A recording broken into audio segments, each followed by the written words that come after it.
Here's your rent, you scum-sucking dwarf. $96.15. Rent control's supposed to help the needy, not the moldy. Drop dead. 2003 was a strange year for TV comedies. Friends was wrapping up, networks were scrambling to find the next big hit, and every studio seemed convinced they had the next Seinfeld on their hands.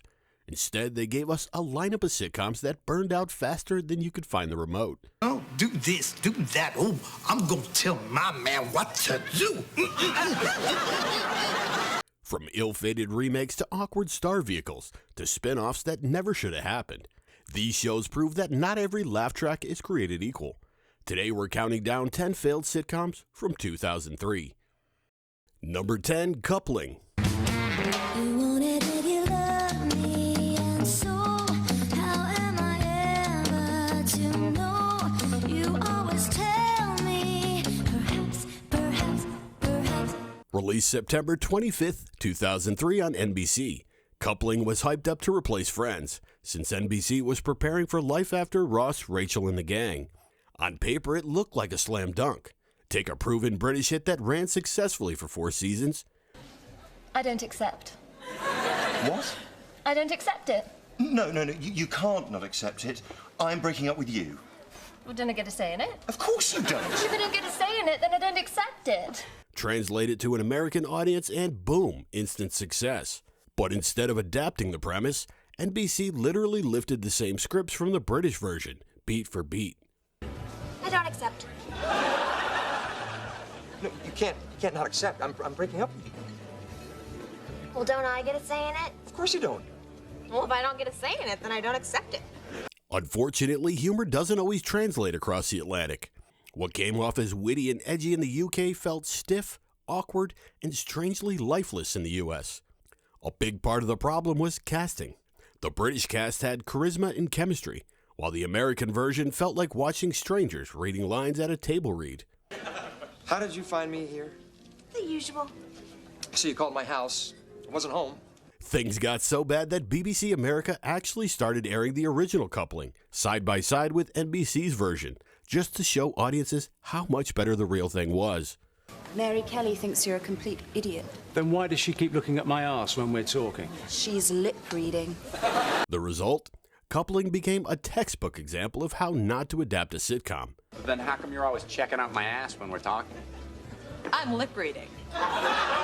NBC only aired 4 of the 10 episodes produced before pulling the plug, and critics quickly slapped it with the dreaded title of Friends replacement that nobody asked for.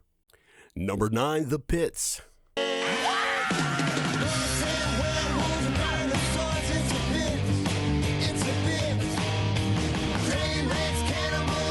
Premiering March 30th, 2003 on Fox, The Pits followed a seemingly average suburban family cursed with the absolute worst luck imaginable.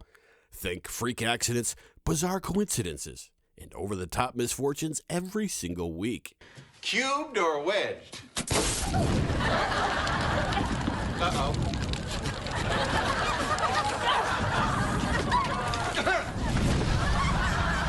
Stop, drop, and roll, honey! Yep, dear. The cast was surprisingly solid. Dylan Baker and Kelly Waymeyer as the parents, with a young Lizzie Kaplan and David Henry as the kids. Unfortunately, even their talent couldn't ground the chaos. The show leaned into absurd cartoon-like comedy, but it was so relentless that most viewers just found it exhausting. Critics called it a live-action cartoon gone wrong. Your mother looks great, and there's not a hole in her. I knew you'd say that. I didn't. Only 7 episodes were produced, and just 5 of those made it to air before Fox pulled the plug. Believe it or not, Fox even tried an animated revival in 2007, with Lizzie Kaplan returning. But that pilot never got picked up. And I'm living in a box talking to myself with my own hand up my ass. Why would you do that? I like it, okay? Number 8, Whoopi. Whoopi. Premiering on NBC in September of 2003, Whoopi starred comedy legend Whoopi Goldberg as Mavis Ray, a former one-hit wonder singer turned hotel owner in New York City. The setup put her in charge of a weird mix of guests and employees, creating plenty of opportunities for Goldberg's sharp wit and political humor. We're not bossy. If you want bossy, you ought to try getting a manicure from one of them little Korean women.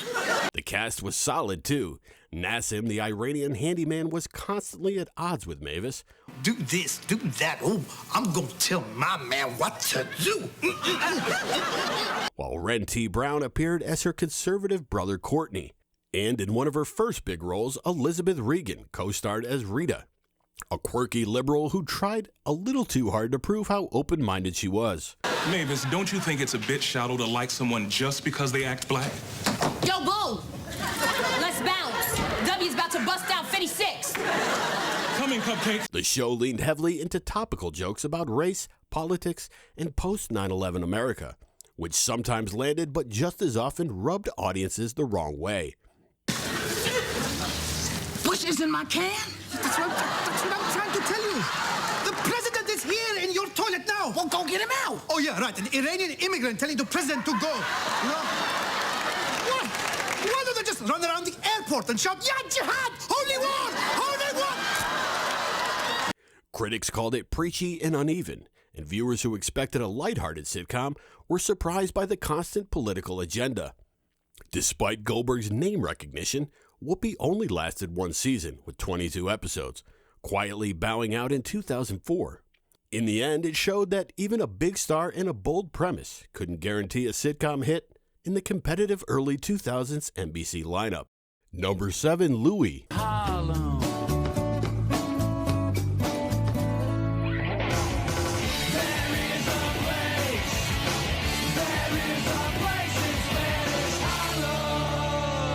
Fox premiered Louie in October of 2003, starring comedian Luis Guzman in his first leading role. Best known as a scene-stealing character actor in films like Boogie Nights and Traffic, Guzman played Louis Dominguez, the owner of a donut shop in Manhattan, surrounded by quirky friends, customers, and neighbors. Yeah, what about your salmon donuts? I thought the Jews would go nuts for those. I miscalculated. This was Fox's attempt to build a sitcom around Guzman's unique charm, but in execution, it just didn't land. And don't ever come back. I'm still working on that cable box for you, G. Come back as soon as you get it. The show leaned heavily on broad humor and tired sitcom setups, often clashing with Guzman's natural strengths as a performer. Instead of a fresh character-driven comedy, audiences got something that felt like a rejected Seinfeld knockoff. What does that mean? It means she couldn't stay away from this noise. Oh, Richie, you got something on your teeth. Damn! Would it kill you to put a mirror up in the bathroom? Critics were merciless. Many pointed out that Guzman deserved better material, and some even labeled Louis as one of the worst new sitcoms of the season. Viewers clearly agreed because ratings tanked almost immediately. Fox yanked Louis after airing just 5 of the 13 produced episodes, sending it to the TV graveyard, alongside other short-lived experiments of the early 2000s. For Guzman fans, Louis is little more than a footnote, a rare starring vehicle that ended almost as quickly as it began. Number 6, A Minute with Stan Hooper. Big city, big frown. Big city, slow down. Stan Hooper, moving to a small, small town. A Minute with Stan Hooper starred Norm Macdonald as a newspaper columnist turned TV personality who relocates from New York City to rural Wisconsin with his wife.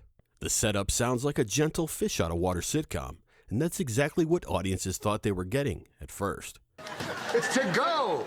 It's to go. You act like you've never heard of the expression to go. Well, we've just never heard it used that way before. I mean, if you say to me, I want you to go, I think you want me to leave. But now I know when you say that, you want me to come home with you.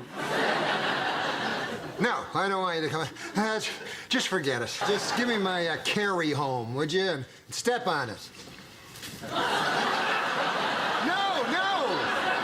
But here's the twist. Norm Macdonald and the show's creators didn't want to make a simple, heartwarming comedy. They planned to start off with a light Andy Griffith-style show and then slowly inject darker humor as the series went along. There you go, Gary. See, now, if anybody could hold it against you, it's Lou. He lost that full scholarship to Notre Dame when you dropped the ball and we lost the game. So And Coach doesn't blame you. He took to drinking heavily and blames himself. Sure. And they never officially ruled that a suicide anyway. What? Okay, guys, I think you've cheered him up enough. The problem? Fox promoted it as a straightforward family sitcom, and viewers expecting cozy small-town laughs were instead treated to increasingly odd, cynical, and sometimes uncomfortable storylines. The tonal whiplash alienated the very audience it was supposed to attract. Even with Norm's deadpan delivery and sharp comedic sensibilities, the series never found its footing. Oh, does your daughter bake? Oh, I don't have any children yet.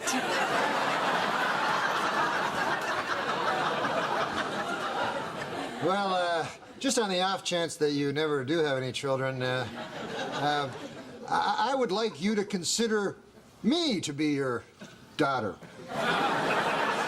Critics were puzzled, ratings were poor, and Fox canceled the show after airing just 8 of the 13 produced episodes. Stan Hooper has since become a bit of a cult curiosity, remembered more for what it tried and failed to do, rather than what it actually delivered. Number 5, Married to the Kellys.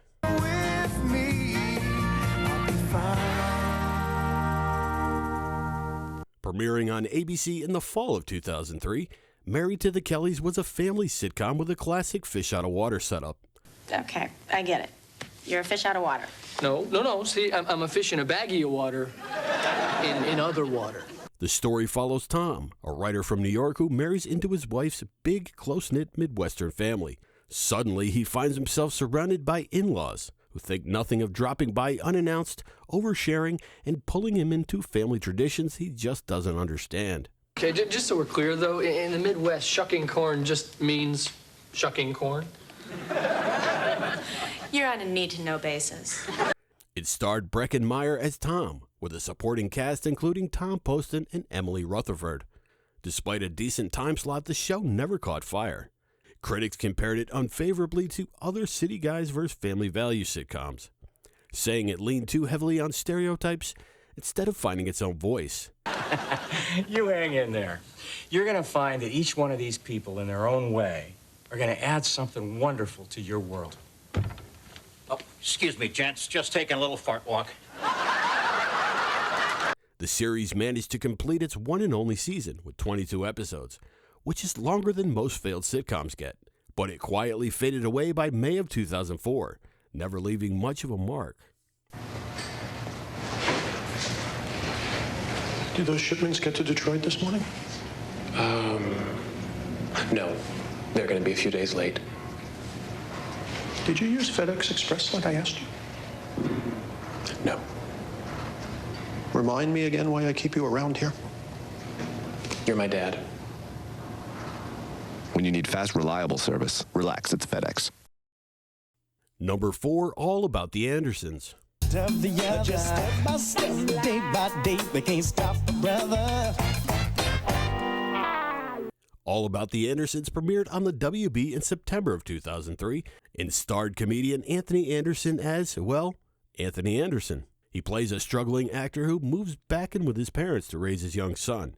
Cue the inevitable clashes between Anthony, his disapproving father, played by the always reliable John Amos, and his more supportive mother. Hey, man, I'm an actor. And being an actor is a 24-hour-a-day gig. I hope you ain't looking to get none of my 9-to-5 money. The show had the makings of a heartfelt family sitcom. Anderson's natural charisma and John's gruff but lovable presence gave the show some real warmth. I'm gonna give up acting. All right, now you're talking. And I will be at the barbershop first thing Monday morning, and I will cut hair for the next 60 years, never knowing what I could have been, because that's how we do things in this house. But the writing just wasn't strong enough to stand out. It often relied on predictable boomer versus millennial style humor, and the series never really figured out if it wanted to be a grounded family comedy or a wackier WB-style sitcom. Oh, come on, Flo, we're gonna be late for the bus. Okay. Hey, Pops, why aren't you taking the car? Does it look like Sunday? Are we dressed for church? Hey. Despite Anderson's rising career and a solid cast, All About the Andersons didn't find its audience. It wrapped after just 16 episodes in its only season. Number 3, It's All Relative. What do you have in common with a girl that goes to Harvard? My Uncle Pete went to Harvard Medical School. After he was dead? ABC rolled out its All Relative in October of 2003 with a very early 2000s premise, culture clash comedy. The show centered on Bobby, a working-class Boston guy who falls in love with Liz, a Harvard student. The twist? Bobby's parents are blue-collar conservatives, while Liz's parents are a wealthy, liberal gay couple. Who the hell are you? I'm your worst nightmare. A sissy lumberjack? A gay father, and I don't like being called a lumberjack. Or a sissy. The idea was to explore differences in class, culture, and politics through a sitcom lens. Unfortunately, the execution leaned on cliches more than genuine humor. A lot of the jokes felt like they were written to make a point rather than to build characters. What the hell have you pansies done to my son? And why does this house smell like oranges? Which left the show feeling more forced than funny. Despite a promising cast that included Lenny Clark, Harriet Harris, and John Hickey, its All Relative struggled in ratings and was canceled after 22 episodes. Number 2, The Tracy Morgan Show. All my life, people putting me down. Had a dream about being a king, so I worked real hard. Now I'm doing my thing. Love my wife and I love my kid. NBC had high hopes when it launched The Tracy Morgan Show in late 2003. Coming off his success on Saturday Night Live and 30 Rock still a few years away, Morgan was given his own family sitcom, a classic comedian vehicle setup. Morgan played Tracy Mitchell, a blue-collar father of two who ran his own auto repair shop while navigating the ups and downs of family life. To survive out there, you got to be strong, confident, relentless, like them Jehovah's Witnesses. They keep coming back no matter how much bacon fat you throw at them. The cast was surprisingly strong and even starred a young Bobby J. Thompson. The next Pete Diddy learned an instrument. I love it. What instrument you picking? I don't know, I was thinking the flute. Flute my ass. The show also had John Witherspoon in a recurring role, which gave it some real comedy credibility. Come on, Spoon. Don't let him do me like this, baby. You know I need my car to get my money. You can use your sister's bike to get your monies. But here's the problem. The material never lived up to Tracy Morgan's wild, unpredictable comedic energy. Instead of leaning into his absurd style, the show tried to make him a regular sitcom dad, which just didn't click. And you starting to wear your heart outside your body a little bit. It's not protected by your ribs. And I never, ever want anybody to ever mess with that. Critics called it generic and audiences didn't tune in. NBC canceled the show after airing only 16 of the 18 episodes, leaving Morgan to eventually find his true sitcom success years later with 30 Rock. Number 1, My Big Fat Greek Life.